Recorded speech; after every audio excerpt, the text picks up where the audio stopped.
మన ప్రభు అయిన యేసుక్రీస్తు నామమున వందనాలు తెలియజేసుకుంటూ ఉంటున్నాను. మరి గత వారమంతా దేవుడు మనల్ని కాచి కాపాడి ఈ సజీవమైన రెక్కల చట్టం భద్రపరిచినందుకు దేవునికి వందనాలు, స్తోత్రాలు, స్తుతులు చెల్లించుకుంటూ ఉంటున్నాను. మరి ఈ వారము దేవుడు మన కొరకు ఏర్పాటు చేసిన వాక్యమును విని దైవ ఆశీస్సులు పొందాలని ప్రభు పేట కోరుతూ ఉంటున్నాను. చక్కని మాటలని దేవుడు మన కొరకు సిద్ధపరిచి ఉన్నాడు కనుక ఆ వాక్యమును విని మన జీవితాలను సరిదిద్దుకోవాలని ప్రభు పేట కోరుతూ ఉంటున్నాను. దేవుడు మనకు ఏర్పాటు చేసిన అంశాన్ని మొదటిగా మనము చూసుకున్నట్లయితే, నీ యొక్క నిబంధనలకు కలుగు బెదిరింపు. హల్లెలూయా. మనము కొన్నిసార్లు దేవుడితో నిబంధన చేసుకున్న నిబంధనను పాటించలేకపోతూ ఉంటాం. ఆ నిబంధనలో మనము నిలిచి ఉండలేము. హల్లెలూయా. ఎందుకంటే మనకి ఎదురవుతున్న శోధనలను బట్టి, మనకి ఎదురవుతున్న సమస్యలను బట్టి మనం భయపడుతూ ఉంటాం. అందుకే దేవుడు చక్కని అంశాన్ని మనకు ఏర్పాటు చేసి ఉన్నాడు. దేవుడితో నువ్వు చేసుకున్న నిబంధనకు బెదిరింపులు వస్తూ ఉంటాయి. వాటికి నీవు భయపడవద్దు. వాటికి నీవు బెదిరుకొని దేవుడితో చేసుకున్న నిబంధనను మీరిపోవద్దు. ఎందుకంటే ఇన్నాళ్ళు నువ్వు కాపాడుకుంటూ వస్తున్న నీ విశ్వాస జీవితాన్ని నువ్వు దేనికోసమైతే ఎదురు చూస్తున్నావో దాన్ని పొందుకోలేని బలహీనతలకు లోనైపోతూ ఉంటావు. దేన స్థితిలోనికి దిగజారిపోతూ ఉంటావు.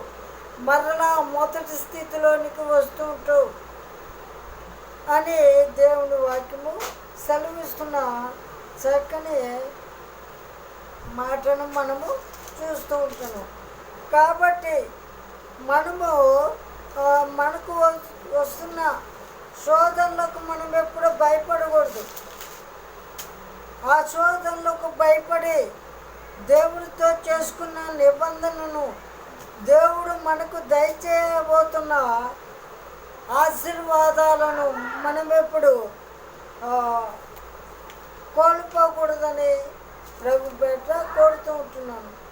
అయితే మనము కొన్ని మాటలను చూసుకొని దైవాశీస్సులు పొందాలని ప్రభు పేట కోరుతూ ఉంటున్నాను. న్యాయాధిపతులు 13వ అధ్యాయము 2వ వచనం చదువుకున్నాం. ఆ కాలమున దాను వంశస్థుడును జోర్యా పట్టణస్థుడు నైన మనోహ అను నొకడుండెను. అతని భార్య గొడ్రాలై కాన్పు లేక ఉండెను. యెహోవా దూత ఆ స్త్రీకి ప్రత్యక్షమై, ఇదిగో నీవు గొడ్రాలవు, నీకు కాన్పు లేకపోయాను. అయితే నీవు గర్భవతివై కుమారుని కందువు. కాబట్టి నీవు జాగ్రత్తగా ఉండి ద్రాక్షారసంనే కానీ మద్యమునే కానీ త్రాగకుండము, అపవిత్రమైన దేనినైనను తినకుండము. నీవు గర్భవతివై కుమారుని కందువు. అతని తల మీద మంగళ కత్తి వేయకూడదు. ఆ బిడ్డ గర్భంలో పుట్టినది మొదలుకొని దేవునికి నాజీరు చేయబడిన వాడై ఫిలిష్తీయుల చేతిలో నుండి ఇశ్రాయేలీయులను రక్షింప మొదలుపెట్టునని ఆమెతో చెప్పాను. హల్లెలూయా. ఇక్కడ మనము చూసినట్లయితే మనోహ భార్య గొడ్రాలై ఉండుట మనము ఇక్కడ చూస్తూ ఉంటున్నాం. హల్లెలూయా. అయితే గొడ్రాలైన మనోహ భార్య దగ్గరకు దేవదూత ప్రత్యక్షమై ఆమెతో మాట్లాడుతూ ఉంటున్నాడు. అమ్మా, నీవు కాన్పు లేక బాధపడుతూ ఉంటున్నావు, నువ్వు గొడ్రాలుగా ఉంటున్నావు, నీకు పిల్లలు లేరు. అయితే దేవుడు నన్ను నీ దగ్గరకు పంపి ఉన్నాడు. నీవు కుమారుని కనబోతూ ఉంటున్నావు, నీవు గర్భం ధరించబోతూ ఉంటున్నావు. గొడ్రాలు అనే మచ్చను నువ్వు తీసివేయబడుతూ ఉంటున్నది. గొడ్రాలనే ఆ యొక్క స్థితి నుండి నువ్వు విడుదల పొందుతూ ఉంటున్నావు. నీకు కూడా సంతానం కలుగుతూ ఉంటున్నది. నీవు కూడా కుమారుని పొందుకొని సంతోషంతో ఆనందంతో నీ జీవితము వెళ్ళబుచ్చబోతూ ఉంటున్నావు. అయితే నీకు కుమారుడు కలగాలంటే, నీవు దేవుని ద్వారా ఆశీర్వాదం పొందాలంటే, దేవుని యొక్క బహుమానము నువ్వు పొందుకోవాలంటే, దేవుడు చేసిన వాగ్దానము నీ అందరూ నెరవేరాలంటే నువ్వు కొన్ని నియమాలు పాటించాలి అని సెలవిస్తున్న చక్కని మాటను మనం చూస్తూ ఉంటున్నాం. అయితే నీవు దేవుడితో చేసుకొని నిబంధనలను అనుసరించి నిలబడినప్పుడు దేవుని యొక్క వాగ్దానము నీ జీవితంలో, నా జీవితంలో నెరవేరుతూ ఉంటున్నది. ఎప్పుడైతే నువ్వు దేవుని యొక్క వాక్యమును, ఎప్పుడైతే నువ్వు దేవుడు చేసిన నిబంధనలను మీరుతూ ఉంటావో, ఎప్పుడైతే నీవు దేవుడు చేయమన్నది చేయకుండా తప్పిపోతూ ఉంటావు, అప్పుడు దేవుని యొక్క వాగ్దానము నీ జీవితంలో నెరవేరదు. హల్లెలూయా. ఇక్కడ మనము జాగ్రత్తగా చూసినట్లయితే దేవునిలో నీవు ఎప్పుడైతే నిలబడుతూ ఉంటావో అప్పుడు దేవుని కొరకును, దేవుని ప్రజల కొరకును శక్తివంతమైన కార్యములు చేసి సంసోను వలె నుందువు అని దేవుని వాక్యము సెలవిస్తూ ఉంటున్నది. ఎప్పుడైతే దేవదూత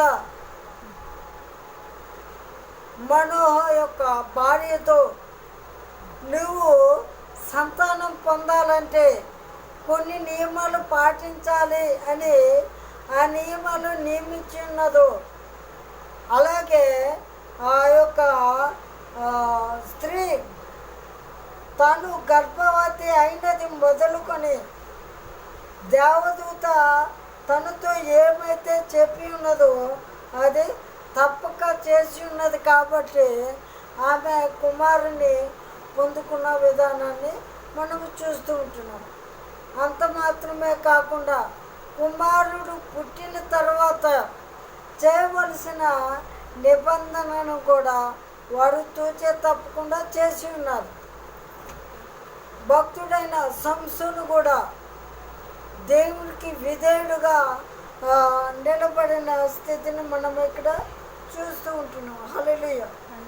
సంసోను విషయంలో దేవుని యొక్క నిబంధన ప్రకారము అతని తల మీద మగ్గల కత్తి వేయకూడదని దేవదూత చెప్పిన ప్రకారము వారు సంసోను నెత్తి మీద మంగళ కత్తి వేయకుండా, క్షౌరం చేయించకుండా జాగ్రత్తగా పెంచుకుంటూ వచ్చిన కారణాన్ని బట్టి అతడు దేవుని ప్రజల కొరకు, దేవుని కొరకు ఎన్నో గొప్ప కార్యాలు చేసిన విధానాన్ని మనము బైబిల్ గ్రంథంలో చూస్తూ ఉంటున్నాం. న్యాయాధిపతులు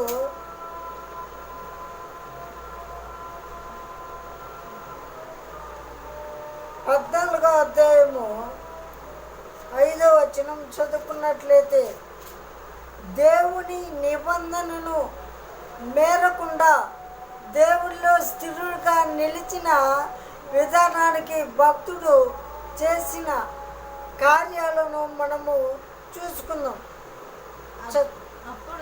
అప్పుడు సంసోను తన తల్లిదండ్రులతో కూడా తిమ్నానునకు పోయి తిమ్నాతు ద్రాక్ష తోటల వరకు వచ్చినప్పుడు కొదమ సింహము అతని ఎదుటికి బొబ్బరించుచు వచ్చెను. యెహోవా ఆత్మ అతనిని ప్రేరేపింపగా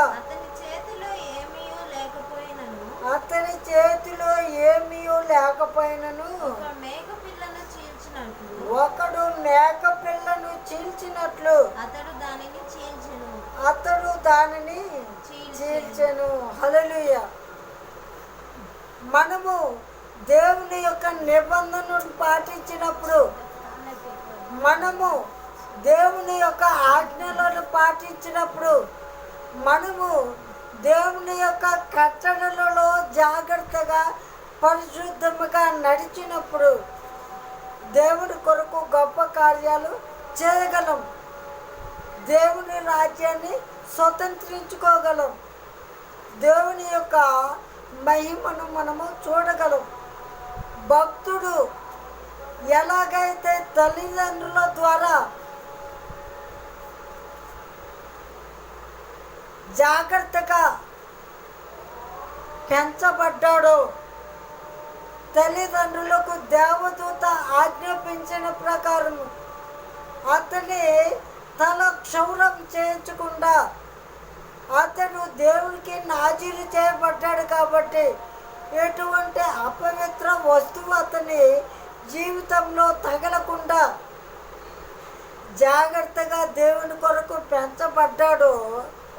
అప్పుడు దేవుని కొరకు, దేవుని ప్రజల కొరకు ఎన్నో గొప్ప కార్యాలు చేసి ఉన్నాడు. తిమ్నాతునకు తల్లిదండ్రులతో కూడా బయలుదేరినప్పుడు మార్గంలో అతని దగ్గరకు సింహము వచ్చినప్పుడు అతడు సింహమునకు ఏమాత్రం భయపడలేదు.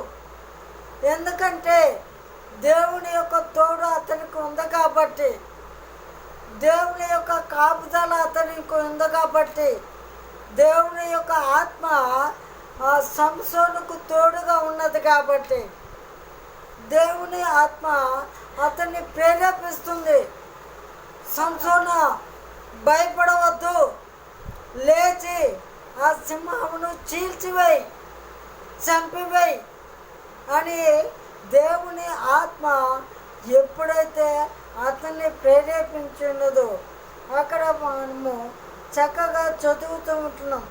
అతని చేతిలో ఏమీ లేకపోయినా, అతని చేతిలో ఆయుధములేమీ లేకపోయినా, ఒకడు గొర్రె పిల్లను చీల్చిన విధముగా ఆ సింహమును చీల్చాడంట. అంత శక్తి దేవుని ద్వారా అతనుకు ఇవ్వబడిన విధానాన్ని మనము చూస్తూ ఉంటున్నాం. అంత మాత్రమే కాకుండా గాడిద దవడ ఎముకతో 1000 మందిని హతమార్చిన విధానాన్ని కూడా మనము ముందుకు వెళ్ళినట్లయితే చూస్తూ ఉంటాం. హల్లెలూయా. 300 నక్కలను పట్టుకొని ఒకదానితో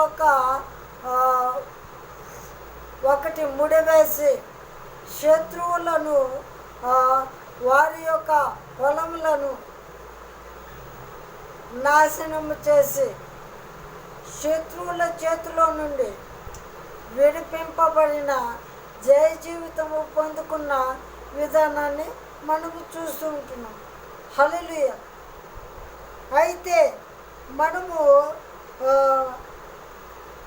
ముందుకు వెళ్ళినట్లయితే అయ్యో ఎంత విచారకరమైన స్థితిలోనికి దిగజారాడంటే, దెలీలా యొక్క ప్రభావం వలన అతడు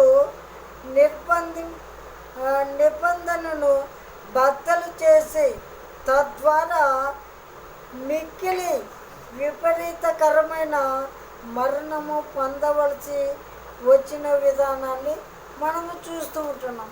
హల్లెలూయా. అతడు తిమ్నాతునకు వెళ్ళినప్పుడు వేశ్యను దెలీలాను చూసి ఆమెను మోహించి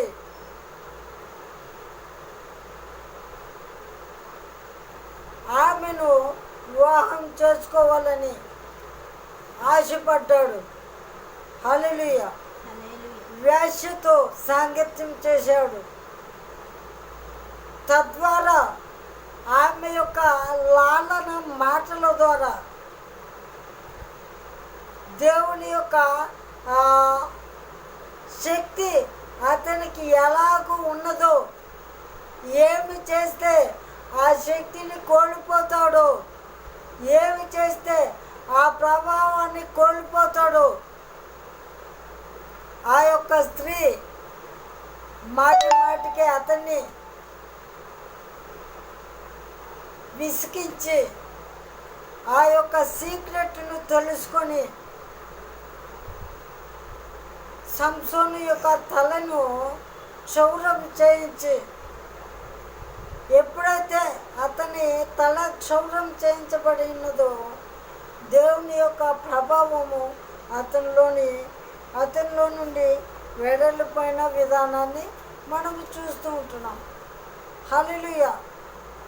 ఎప్పుడైతే దేవుని యొక్క నిబంధనను బద్దలు చేసి ఉన్నాడో, దేవుని యొక్క శక్తి ఎక్కడ ఉన్నదో, అతడు దేవునికి నాజీరు చేయబడిన వాడు కాబట్టి అపవిత్రమైనది ఏది అతనికి అంటలేదు కాబట్టి అతనిలో దేవుని యొక్క శక్తి ఉన్నదని, అంత మాత్రమే కాకుండా దేవుడు నాకు క్షౌరం చేయించకూడదు అని చెప్పాడు. ఎందుకంటే నేను దేవుడికి నాజీరు చేయబడిన వాడని కాబట్టి నా తల మీదకి మంగళ కత్తి రాకూడదని దేవుని యొక్క ఆజ్ఞ ఉన్నది. ఆ ఆజ్ఞను నేను మీరినట్లయితే దేవుని యొక్క ప్రభావము నా నుండి పోతుంది అని ఎప్పుడైతే వెల్లడి చేయబడి ఉన్నదో అప్పుడు ఆ స్త్రీ అతని తలను క్షౌరం చేయించినప్పుడు దేవుని యొక్క ప్రభావము అతనిలో నుండి వెళ్ళిపోయిన విధానాన్ని మనం చూస్తూ ఉంటున్నాం. అంత మాత్రమే కాకుండా మనం ముందుకు వెళ్ళి చూసినట్లయితే ఎప్పుడైతే దేవుని యొక్క శక్తి అతనిలో నుండి వెళ్ళి ఉన్నదో, ఎంతకాలం అయితే దేవునిలో నిలిచి ఉన్నప్పుడు గొప్ప కార్యాలు చేసి ఉన్నాడు, అటువంటి బలవంతుడైన సంసోను తన దైవ శక్తిని కోల్పోయినప్పుడు, దైవశక్తిని అతనిలో నుండి పోగొట్టుకున్నాడు. అప్పుడు దీన స్థితిలోనికి వెళ్ళిన విధానాన్ని మనం చూస్తూ ఉంటున్నాం. ఎలా దీన స్థితిలోనికి వెళ్ళాడు, అసలు ఎవరి ద్వారా ఆ యొక్క ప్రభావాన్ని కోల్పోయాడు అని మనం చూసినట్లయితే దానికి కారణము ఒక స్త్రీ. హల్లెలూయా. అదే దెలీలా అనే స్త్రీ ద్వారా అతడు శోధింపబడి దేవుని యొక్క నిబంధనను బద్దలు కొట్టడం ద్వారా, మేరడం ద్వారా అతడు దేవుని యొక్క ప్రభావాన్ని కోల్పోయిన విధానాన్ని మనం చూస్తున్నాం. అసలు సంసోను అనగా అర్థం ఏంటంటే మనము ఇక్కడ చూసినట్లయితే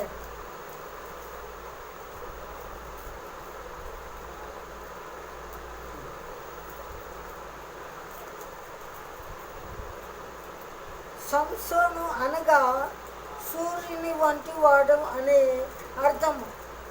సూర్యుడు అనగా మన నీతి సూర్యుడైన యేసుక్రీస్తును సూచిస్తూ ఉంటున్న విధానాన్ని మనం చూస్తూ ఉంటున్నాం. హల్లెలూయా. మనము దేవుడు చేసిన నిబంధనలో, దేవుడు ఇచ్చిన ఆజ్ఞలలో, పరిశుద్ధతలో మనము నిలిచి ఉన్నప్పుడు ఇక్కడ సూర్యుడు అనగా ప్రకాశించుచున్న నీతి సూర్యుడైన మన దేవుని సూచించుతూ ఉంటున్నదని మనము ఇక్కడ చూస్తూ ఉంటున్నాం. ఎంతకాలం అయితే సంసోను దేవునిలో నిలిచి ఉన్నాడు, అప్పుడు సంసోను సూర్యుని వలె అనేకులకు ఉపయోగకారిగా, ఒక రక్షకుడిగా గొప్ప కార్యాలు చేయడానికి వాడబడ్డాడు. గొప్ప దైవజనుడిగా వాడబడ్డ విధానాన్ని మనము చూస్తూ ఉంటున్నాం. హల్లెలూయా. మనము కూడా సంసోను వలె దేవుని యొక్క నిబంధనలో నిలిచిన వారమై గొప్ప కార్యాలు చేయాలి. హల్లెలూయా. ఈ యొక్క కరోనా టైంలో ప్రపంచమంతా భయాందోళనలో చిక్కుకున్న ఈ సమయంలో దేవుని బిడ్డలమైన నీవు నేను కలత చెందినట్లయితే, భయము చెందినట్లయితే, దేవుని బిడ్డలమై ఇతరులకు ధైర్యం చెప్పవలసిన నీవు నేనే భయాందోళనలకు గురైనట్లయితే మనము అన్ని జనులకు ఎలాగూ ధైర్యం చెప్పగలం, ఎలాగూ వాళ్ళని బలపరచగలం. కనుక నీవు నేను దేవునిలో నిలిచిన వారమై ధైర్యం కలిగి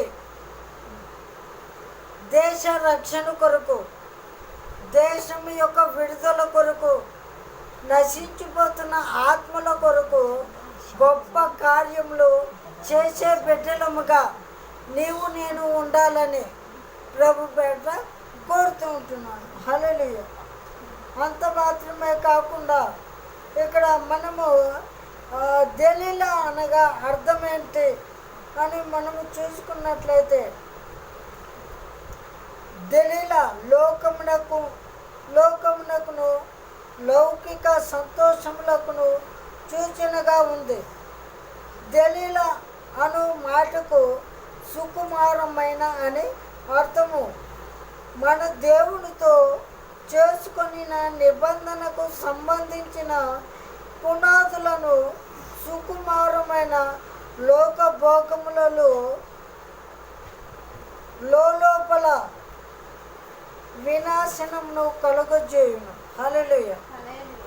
దెలీలా అనగా సుకుమారమైన లోక ఆశలు, లోక భోగములు, ధన సంపాదన, హల్లెలూయా, సుఖ సంతోషాలు అనే ఈ యొక్క సుకుమారమైన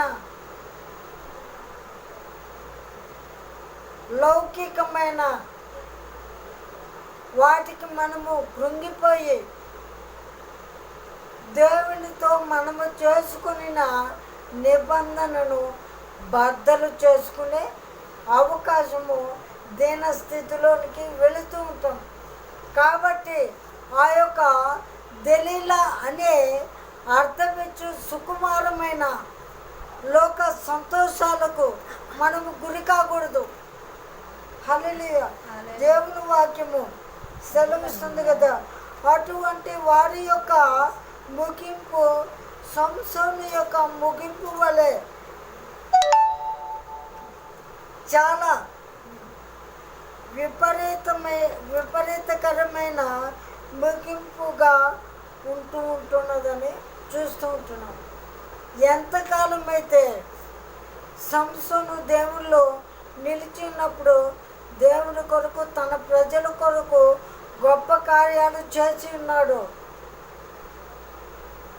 అలాగే దేవుని యొక్క నిబంధనను ఎప్పుడైతే సుకుమారమైన లోక ఆశలకు బానిసై దేవుని యొక్క ఆత్మను, దేవుని యొక్క నిబంధనను బద్దలు చేసుకున్నాడు, అప్పుడు విపరీతమైన మరణము అతనికి తటస్థించున్నది. ఎటువంటి మరణం చెందాడంటే ఫిలిష్తీయుల చేతికి అప్పగింపబడి దాగోను యొక్క గుడికి బంధింపబడి గుడిలో, అంత మాత్రమే కాకుండా ఆ యొక్క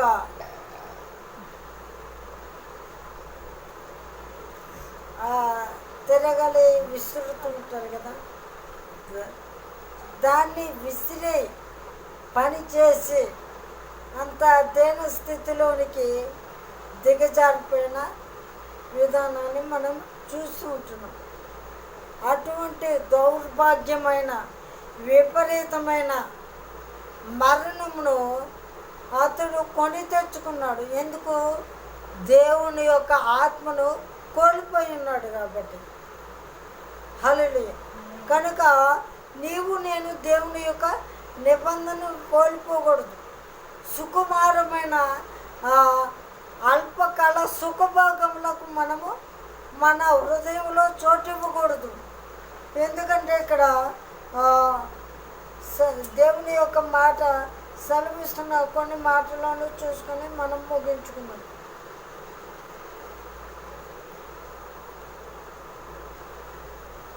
కాబట్టి ఏ చిన్న లోకపోకములు కూడా మన జీవితంలో ప్రవేశింపకుంటున్నట్లు ప్రతి విధమైన జాగ్రత్త తీసుకుందాం. ఎందుకంటే ఏ యొక్క లోక సంతోషము, అల్పకాల సుఖభోగములు అనేవి మనలోనికి వచ్చిన మనము కృంగిపోతూ ఉంటాం. దేవునికి దూరం అయిపోయి నరకాగ్నికి గురైపోతూ ఉంటాం, శోధనలకు గురైపోతూ ఉంటాం. మన నిబంధన మనం ఎప్పుడు మర్చిపోకూడదు. మన దేవుడు మనకిచ్చిన దేవుని వాక్యాన్ని మనం ఎప్పుడు విడిచిపెట్టకూడదు. దేవుడు మనకిచ్చిన పరిశుద్ధతను మనం ఎప్పుడు విడిచిపెట్టకూడదు.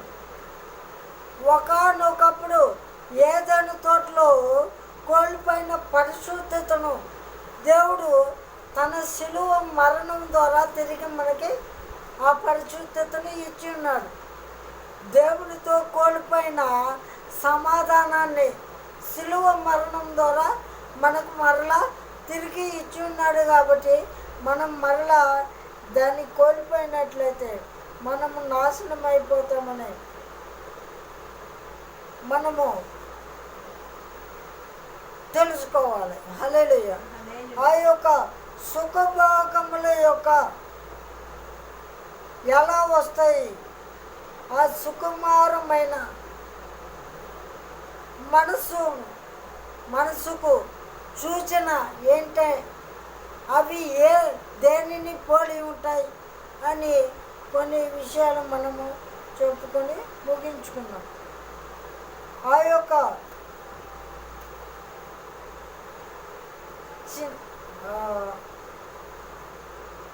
విపరీతకరమైన ముగింపునకు మనలను గురి చేసే విషయాలు ఏంటంటే మనం చూస్తూ ఉంటున్నాం కదా, చిన్న లోకభోగం కూడా మన జీవితంలో ప్రవేశింపకూడదు. ఆ యొక్క లోకభోగాలు ఏంటంటే ప్రతి విధమైన వస్త్రధారణ వలన కావచ్చు, లేక మన ప్రవర్తన ద్వారా కావచ్చు, లేక ఇతరులతో మన యొక్క నడవడి ఎలా ఉంటుంది, మన నడవడి మూలంగా కావచ్చు. మనము ఈ విషయాలు జాగ్రత్తగా గమనించి వాటిని సరిచేసుకున్నాం. మన ఆత్మీయ జీవితము నాశనము చేయటానికి యుక్తి గల దలీలా మన జీవితంలోనికి మెల్లగా వస్తూ ఉంటుంది. అయితే కొన్ని కొన్ని విషయాలు మనకి తెలియజేసి ఉన్నాడు కదా. ఏంటి? మన ప్రవర్తన, ఇతరులతో మన నడవడిక, అంత మాత్రమే కాకుండా మన వస్త్రధారణ, మన అలంకారము ద్వారా కూడా మనము దేవుని యొక్క కృపను కోల్పోతూ ఉంటాం. హల్లెలూయా. దేవుని వాక్యం ప్రకటన గ్రంథంలో సెలవిస్తుంది, నీ కన్నులకు కాటుకను నాయతో కొనమని. హల్లెలూయా. మన అలంకరణ విషయంలో కూడా మనం దేవునికి ఆయాసాన్ని కలిగించి దేవుని యొక్క ఆత్మను కోల్పోతూ ఉంటాం. హల్లెలూయా. ఎందుకంటే యెషయా గ్రంథంలో దేవుడు చక్కగా సెలవిస్తూ ఉంటున్నాడు, నువ్వు వడ్డానాలు, కమ్మలు, బంగారము, యొక్క షంటు, పరిమళ తైలాలు ఇవన్నీ వాడుతూ ఉంటున్నావు. దేవునికి విరోధముగా ఇవన్నీ నువ్వు వాడినట్లయితే, దేవుణ్ణి విడిచిపెట్టి వీటన్నిటిని నువ్వు చేస్తూ దేవుడికి నువ్వు ఆయాసాన్ని కలిగించినట్లయితే దేవుడు దానికి ప్రతిఫలాన్ని నీకు ఇస్తూ ఉంటాడు. ఏమి ఇస్తూ ఉంటాడంట? అక్కడ చక్కగా సెలవిస్తూ ఉంటున్నాడు కదా, నువ్వు నీ అల్లిక జడలను వేసుకుంటూ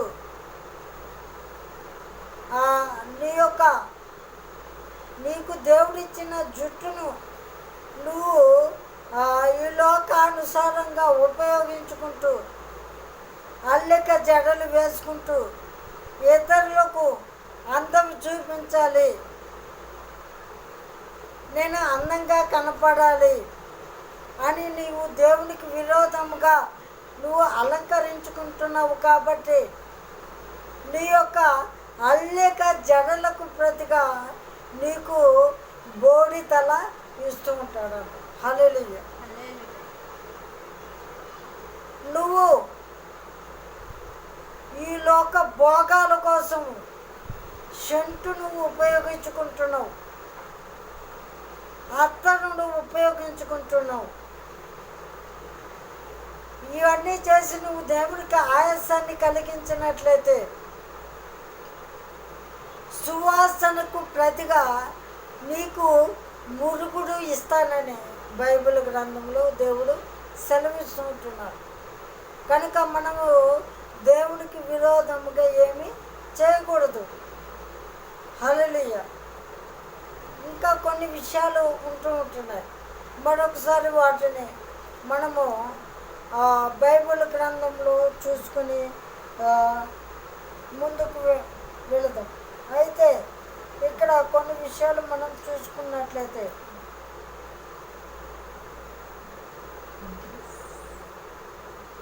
దెలీలా జీవితానికి సంబంధించినవి మనకి ఏ రూపముగా వస్తున్నాయో మనం ఒకసారి గమనించుకోవాలి. నీ యొక్క వ్యక్తిగత జీవితంలో నుండి దేవునితో నీవు చేసుకొనిన నిబంధనను బద్దలు చేయుటకు ప్రయత్నిస్తున్న ఆ దెలీలా ఎవరై ఉన్నారో, ఏదై ఉన్నదో నేడే కనుగొనుము. ఆ దెలీలాను నశింపజేయము.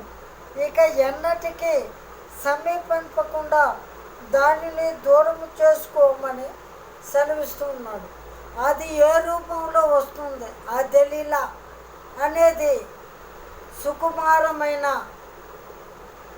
స్థితిలో నిన్ను పడవేయటకు ఏ రూపంలో అది నీకు వస్తూ ఉంటున్నది. హల్లెలూయా.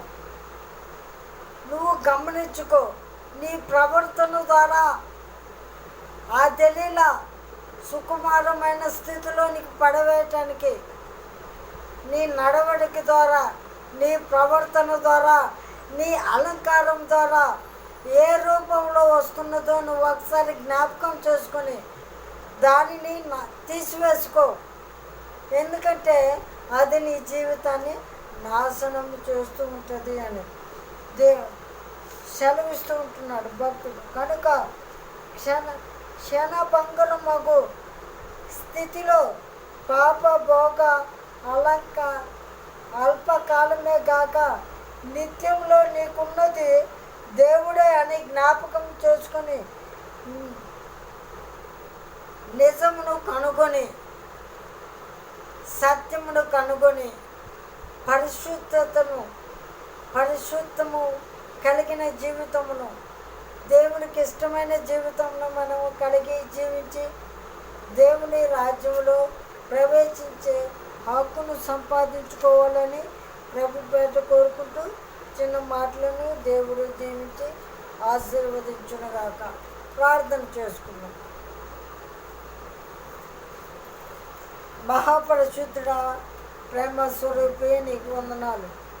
అవునైనా దలీలాకు సాదృశ్యమైన సుకుమారమైన అనేక కార్యాలు ఈ లోకంలో మాలోనికి, మా జీవితంలోనికి వచ్చి మరి నాన్న మా పరిశుద్ధతను, మా నీతిని, మా యథార్థతను ఏసే అల్పకాల సుఖభోగములకు ఏసే నాన్న లోపరిచి నీకు దూరంగా మమ్మల్ని చేస్తూ ఉంటున్నారు ప్రభువా. అటువంటి ఏసే దలీలాను పోలిన క్రియలు ఏ రూపంలో మాలోనికి వస్తున్నాయో మేము గమనించి వాటిని మాలోనికి రాకుండా వాటిని తీసివేసుకొని వాటిని దూరం చేసుకొని మరి నాన్న నీకు మాత్రమే మాలో స్థానం ఇచ్చి పరిశుద్ధముగా జీవించి నీ రాజ్యానికి చేరే హక్కును మేము సంపాదించుకుని భాగ్యమును మాకు దయచేయమని ప్రార్థన చేయొచ్చు. యేసుక్రీస్తు నామములో అడిగి వేడుకుంటున్నాము తండ్రి, ఆమేన్. పరలోకమందున్న మా తండ్రి, నీ నామము నీ రాజ్యం వచ్చునుగా, నీ చిత్తం పరలోకమందు నెరవేర్చున్నట్లు భూమి ఎందును నెరవేరునుగా. మానుదిన ఆహారం నేడు మాకు దయచేయం. మానస్తులను మేము క్షమించిన ప్రకారం మా అపరాధంలో క్షమించుము. మమ్మల్ని శోధుల్లోకి తేక దుష్టుని తప్పించుము. ఎందుకంటే రాజ్యము, బలము నీవైనావు తండ్రి, ఆమేన్.